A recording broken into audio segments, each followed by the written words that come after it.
Compass FM, North Canterbury's community radio station. Joining me in the studio for a bit of a chat about property is Linda McCarthy from PGG Wrightsons. Good afternoon, Linda. How are you? I'm really good, thank you. Gosh, what's happened with the weather this week? Crazy mental. One day we can't sleep at night, and the next day we're putting on the extra layers in the hot water blanket. I know, and that literally describes me for the last 24, 48 hours. I really can't sleep when it's hot, and that's really sad considering I'm out of bed at 4 o'clock in the morning. You know, it's a bit of a rough. The last couple of nights have been absolutely beautiful. I know, people can sleep. They're sensible during the day. You don't have as much road rage. Makes a big difference. And when you've got a positive attitude, it just makes it easier to actually either buy or sell property. Absolutely does. PGG Wrightsons Real Estate, how's it all going?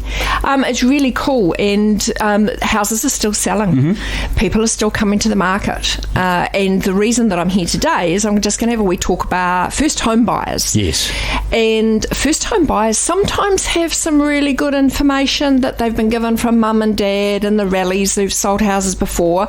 There are some first home buyers out there who haven't got a clue where to start. Right. So I thought I would give them a few pointers today if I can. Okay, so I'll probably have a couple of questions and to fire in here as well. Great, but literally, seriously, someone, a first home buyer, they come to you and they say, I'm a first home buyer. What happens? What do you say then? So usually I'm standing at an open home and a first home buyer comes in. You can tell they're a little bit unsure about what the process is, so you welcome them in. Mm-hmm. And the next question I usually ask is, have you got your pre-approval for your mortgage? That's most important, isn't it? And that is the most important thing, because depending on the bank you're working with, depending on the mortgage broker, depending on your personal situation and finances, it can take quite a while to get that all sorted. Yeah.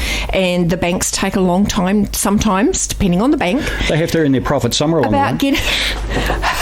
About getting their mortgage finance through. It can take weeks sometimes. Okay. So if you come to the open home and you absolutely fall in love with the house, then you're going to be backtracking. So what my suggestion is always, get to your mortgage broker first. Figure out whether or not you're eligible to be able to get your finance sorted. You know, maybe you've got an afterpay or some high purchases and things. The mortgage broker will tell you what you need to do to clear those up so that you are looking in a better light for the bank. Now, I'm not a financial advisor. Thank you. So I'm a real estate agent. Yep. So I will always refer you back to a mortgage broker or your bank. Yes. And to get the information that you need. Mortgage brokers are great because they can work with multiple banks, whereas your own bank may not be as open to giving you mortgage finance. A mortgage broker might be able to find someone that can. It sounds like it's a relationship between the mortgage broker and the bank, and then you come along and tap into their expertise. Absolutely right. Absolutely right. And mortgage brokers are experts in their particular area, and I'm an expert in real estate, but I have to work with the mortgage brokers to make sure you can actually meet the financial commitments of a sale and purchase agreement if you are putting an offer on a property. Brilliant. Okay, first home buyers, they come in, and first home buyers can be any age, really, can't they? They can be second time around first home buyers. You know, they may have had a marital home and they've had to sell that, but they've been renting for many years and they've lost track of what you need to do in the process and things like that. So it's the same for them too. You know, first home buyers come in all sorts of shapes and sizes. Brilliant stuff. And they've come into the open home and you can see that they're interested in this house just by looking at them, can't you? Absolutely. You can get the signs. You know, they're putting the furniture in the rooms. Yeah. You know, they're asking you the right questions and you kind of think, okay, right, well, we need to keep in contact with those.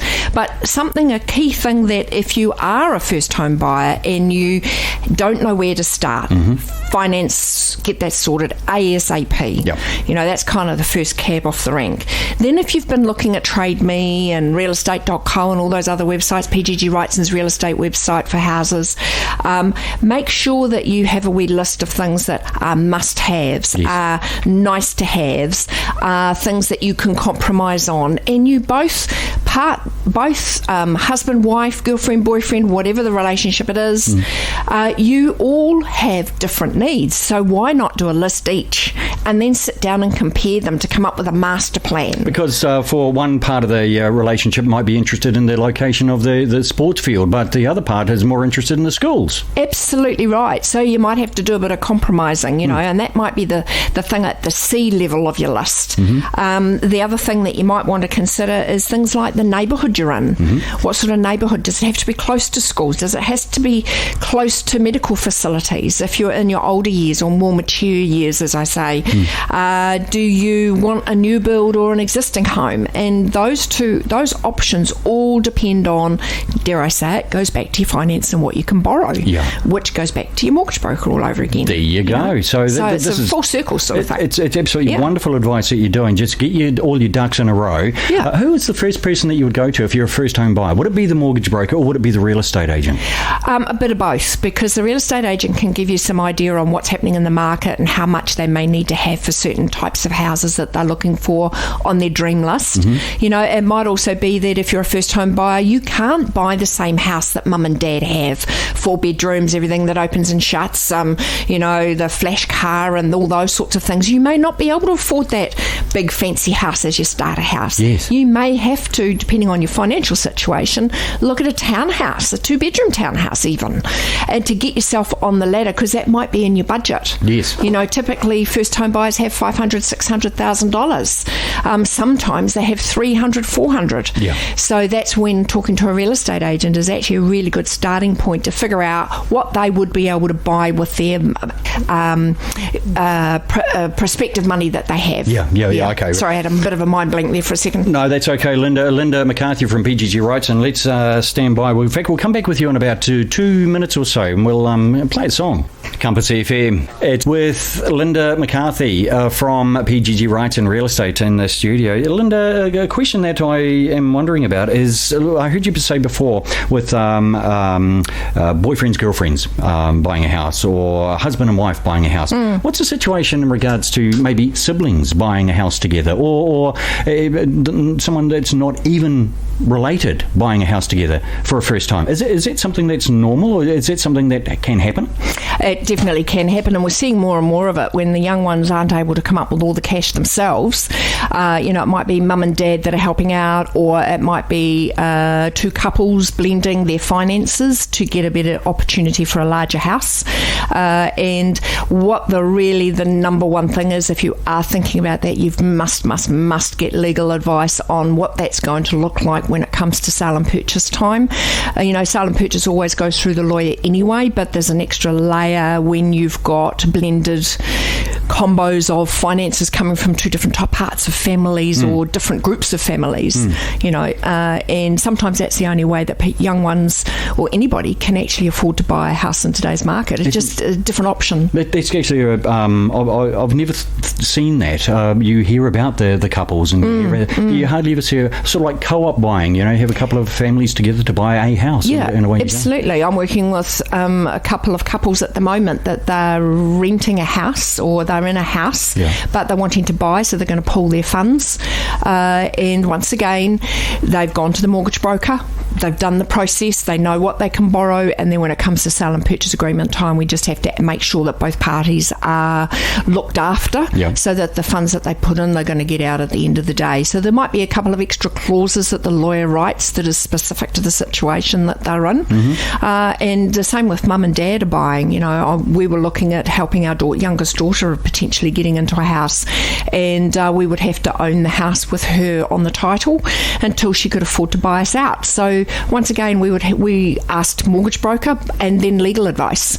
Always go back to the experts in the fields rather than just taking, yes, she'll be right attitude. It's really, really important. Do you see a she'll be right attitude every now and again? Sometimes you do, but the way I operate is say, have you seen the lawyer? Have you spoken to the mortgage broker? What is the situation there? What advice have they given you? And in some instances, we actually talk directly with the lawyer and the mortgage broker to find out exactly what has been said, if there's a little bit of confusion going on as well. It sounds like it's a no-brainer. Deal with the experts, and you won't get beaten on the backside when things can potentially go wrong. Absolutely. And as a real estate agent, I'm a professional in my field, so I'm up there with the accountants and the dentists and the doctors and the lawyers, so if you need a real estate agent, then you need to talk to someone who's actually actively working in the field. And why not you, Linda? And why not me? Linda McCarthy, PGG Wrightson. Are you downstairs in High Street? Yes, opposite the BNZ Bank. That's the office, but the best way to get hold of me is by phone, 022 022-692-6090. Happy for a chat. And I've got that number here if you do need it. I've got it sitting in front of me as well, Linda. So what a busy real estate person, do you actually get some time off? I mean, are you going to go to the rugby tonight? No, I'm not going to go to the rugby, but what I am doing is going to the West Oxford West Oxford Hotel.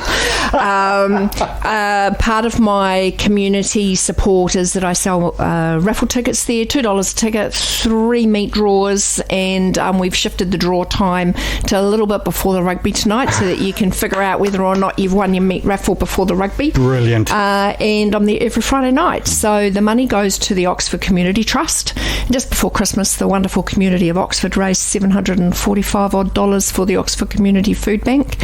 So that's where all the money goes. Linda, it's a fantastic opportunity. That is absolutely wonderful. If there's one thing that I have figured out in North Canterbury since I've been here for the last 3.5-4 years working in North Canterbury, is that there is a lot of people out there who do a wonderful job in the community, in their chosen field, like yours with the real estate. But you also get out and about and you do things for charity as well. Yeah, absolutely. Congratulations to you and well done to you for that. Thank you. And I think it's my way of paying back to my community that I've lived in the Waimak for such a long time too. Brilliant stuff. First home buyers, in fact, any buyers of homes, if you want to get some expert advice, certainly have a think about Linda McCarthy from PGG Wrightsons Real Estate. Thanks for coming into Compass FM. That's okay. My number again is 022-692-6090. I'd love to talk to you. Compass FM.